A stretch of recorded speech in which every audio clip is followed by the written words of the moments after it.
pull off, making sure here. Yep, looks like it's got the same length. So I'm going to show you how to bind off.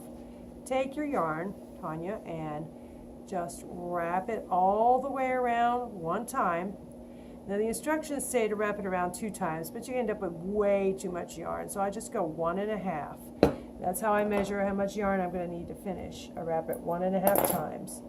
So wrap your yarn 1 1/2 times around your ring. So whichever ring you're using, you'll get enough yarn. And you got to kind of squish the ends tight to get it in the needle, like so. Now you've got to sew off. You got to sew through these loops. You just kind of put it right on that peg trough and go up through the loop from the bottom to the top, all the way around +1. Before we stopped when we got to the end of the round, this time we're going to get to the end of the round and we're going to go 1 more so that we don't have a gap in our work. So I've got to quickly get all the way around with my needle and thread here so we don't have another 1 1/2 video upload time. There we go. And this is how we're going to bind off our work. All right.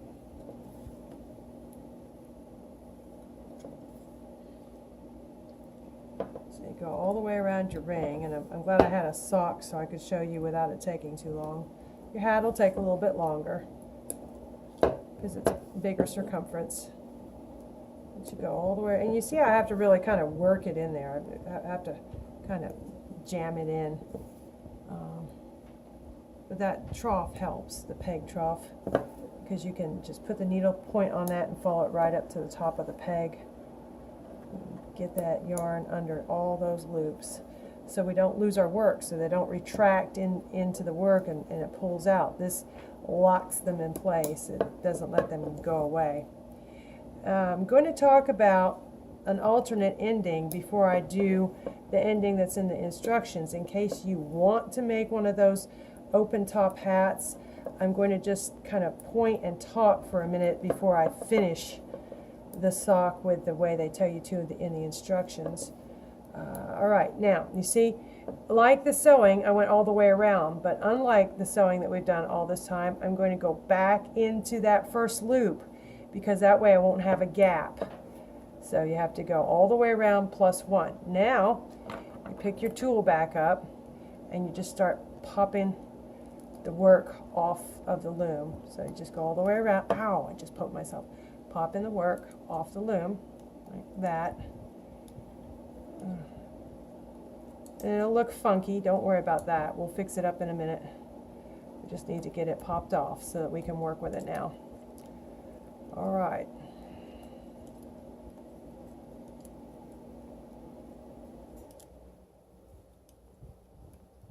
What they have you do is just pull the string tight like a drawstring to finish making your hat top or your sock top. Simple, easy peasy. You just grab the end of the string and you're going to just pull it real tight and it'll make a closed up toe or a closed up hat top depending on what you're making. I'm making a sock right now, so make the closed up toe. And what I did for that project that you got me started on and kind of got my juices started was I didn't pull the drawstring all the way around. What I did when I made your hat was I took a crochet hook and I grabbed the yarn and I just kind of crocheted all the way around and it left it open and it locked it down. But according to the instructions of the kit that we're working with, you just do like this. Boom, right? Like that. Now leave your thread on the needle, okay? Stick your hand in your product and put your needle right through the top and hold on to it. Turn it inside out, just like that. Bring your thread up, tighten it up. Now, you just weave it, the ends through to secure it, to secure your work. That's what the needle's for. You just weave it in, just like that. And just, oh, there's a little bit of my hair in there. My hair gets everywhere. Just weave it through some threads. A lot of times I'll do like this. I'll take, because I'm a little insecure, I'll take one thread out. I've got too much yarn here. It's getting in my way. Oh, on the wrong side I'll do this, not on the right side.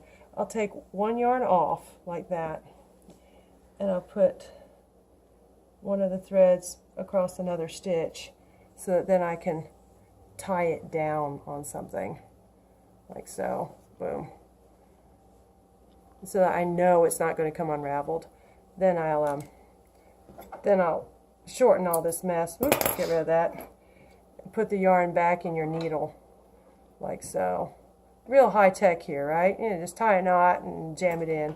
All right, and then I'll just jam the yarn in a few more stitches, a few more loops, like so. Just go around, like so, just like that. And then be very careful not to cut any loops. Bye-bye. There. Now turn it right side round.